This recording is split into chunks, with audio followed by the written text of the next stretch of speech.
I will give you the introduction about the Tadasana. Tadasana is also one of the standing posture. खड़ा होकर करने वाला ये भी एक आसन है. Tadasana also the symbol of stability. ये भी एक stability का symbol है. To understand the alignment concept, we usually recommend to understand the Tadasana. Tadasana को आप समझ जाइए, उसकी root causes को समझ जाइए. Then it's very easy to understand the concept of alignment. तो ताड़ासना जो है you can B stand straight. इसके अलग अलग मॉडिफिकेशन है, अलग अलग तरीके हैं इसको करने के लिए. Number one way you have to stand straight. Feet can be together और feet can apart from each other. Distance maximum कितना रख पाएंगे? Maximum distance you can be maintain as per your hip level. कैसे measure करेंगे hip को? Not from the flesh of your hip, not from the butt, from your bone. आपको अपने hip bone के हिसाब से उस मेजरमेंट को आपको रखना है. उसके बाद स्टैंड स्ट्रेट. हिप को आपको ऐसे सामने की तरफ रखना, not pushing the hip out like this. तो ये बैक टिल्ट पर नहीं जाएगा, एंटीरियर टिल्ट पर नहीं जाएगा. आपको इनको ऐसे न्यूट्रल पोजीशन पर फ्रंट टिल्ट के साथ आपको ये रखना है. So this is the one form of the Tadasana 2. Shoulder को आप स्क्वीज नहीं करेंगे, सामने की तरफ पुश नहीं करेंगे. शोल्डर आपको ऐसे पीछे की तरफ. When you will push your shoulder back, so naturally क्या होगा? Your chest will push front. Chest आपके सामने जाएगी, शोल्डर आपके पीछे जाएंगे, हिप आपके सामने जाएंगे. And body weight equally you have to transfer on your feet. तो फीट पर आपको इक्वल तरीके से बॉडी वेट को ट्रांसफर करना है. ठीक है.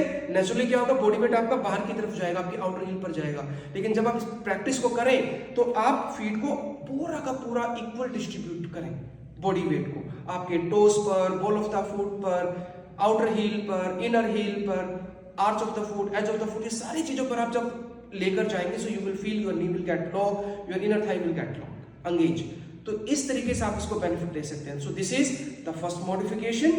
उसके बाद द सेकंड वन इज, मैं आपको स्टेप बाय स्टेप आपको मैं लेकर चलूंगा. Second one, you can place your hands on the waist. आप हाथ वेस्ट पर रखिए और फिर you have to raise the heel. आपको हील को उठाना है. मैं एकदम से हाथ ऊपर नहीं लेकर जा रहा. I am still dividing and modifying the posture. जब आप हील को उठाएंगे नेचुरली क्या होगा? हील ऐसे बाहर की तरफ मूव कर जाएंगी आपकी. Not everyone, but usually cases में ऐसा होता है कि हील जो है ऐसे बाहर की तरफ मूव कर जाएंगी. जैसे ही बाहर की तरफ मूव करेंगी आप अपनी इनर थाई की एंगेजनेस कॉन्ट्रैक्शन को लूज कर देंगे. तो तरीका क्या बनेगा? जब आप हील को उठाएं so better you keep your feet together. आप अपने फीट को मिलाकर करें ये practice. It will more fruitful. ये और ज्यादा आपको बेनिफिट करेगा.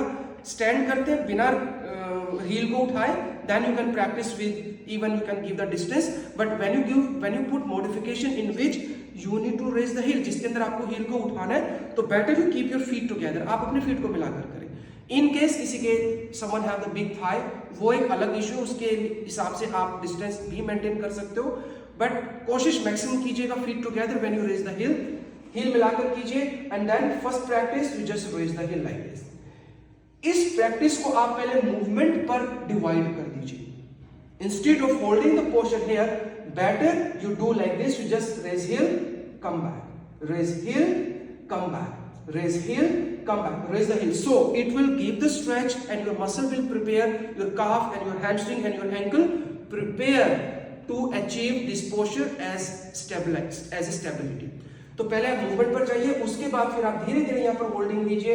1 2 3 4 5 6 7 8 and then relax. I'm giving the 8 counting. Maybe you can give 5, you can give 3, you can give 10, 15, 20.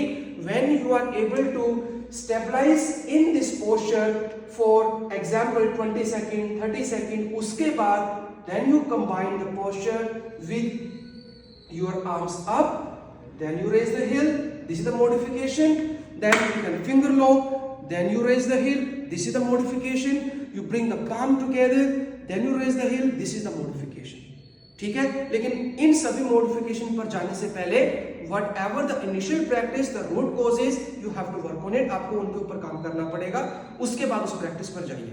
किसी को एंकल पेन है, ankle pain, knee pain, knee injury, hip injury, so they have to totally avoid it. वो बिल्कुल ना करें. Ankle में बहुत ज्यादा स्ट्रेन है तो वो एंकल को तो बिल्कुल लिफ्ट ना करें. They can be just simple practice with stretch. वो सीधा खड़े होकर ही हिप, स्पाइन, लेग्स आप उन्हें एंगेज करके बस प्रैक्टिस कीजिए. Simple we can practice. Just lift your hands up, finger lock, palm facing up, finger lock, palm together, or without finger lock just palm together. So they can also practice with this way. So this will work when you lift your arms. So of course it will work on your arms strength, your shoulder opening, your shoulder strength. So this is a very beautiful